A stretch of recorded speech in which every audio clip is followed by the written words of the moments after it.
Phyto കെമിക്കലുകൾ, ആൻറ്റി ഓക്സിഡൻറ്റുകൾ, vitamin C, vitamin K, vitamin B എന്നിവയാൽ സമ്പന്നമാണ് മാതള നാരങ്ങ. മാതള നാരങ്ങ സ്ഥിരമായി ഭക്ഷണത്തിൻ്റെ ഭാഗമാക്കിയാൽ നമ്മുടെ ശരീരത്തിൻ്റെ രോഗപ്രതിരോധ ശേഷി വർദ്ധിക്കുന്നു. മാത്രമല്ല, ദഹന സംബന്ധിയായ പ്രശ്നങ്ങൾക്കും മാതള നാരങ്ങ മികച്ചൊരു പ്രതിവിധിയാണ്. അനാർ എന്നും റുമാൻ ഫ്രൂട്ട് എന്നും മാതള നാരങ്ങ അറിയപ്പെടുന്നു. മറ്റ് പഴങ്ങളെ അപേക്ഷിച്ച് വളരെ കാലം കേടാകാത്ത പഴങ്ങളിൽ ഒന്നാണ് മാതളം.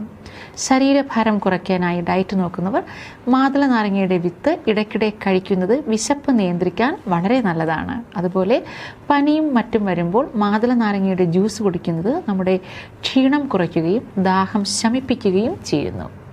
മൂത്രാശയ തടസ്സം, മൂത്രസഞ്ചിയിലെ വീക്കം, ദഹനവുമായി ബന്ധപ്പെട്ട പ്രശ്നങ്ങൾ, പനി, ആസ്മ എന്നിവ ഇടയ്ക്കിടെ വരുന്നത് ഒഴിവാക്കാൻ മാതള നാരങ്ങ പഞ്ചസാര ഇടാതെ ജ്യൂസാക്കി കുടിക്കുന്നത് നല്ലതാണ്. ശ്രദ്ധിക്കുക, പഞ്ചസാര ഇടാതെ തന്നെ കുടിക്കണം.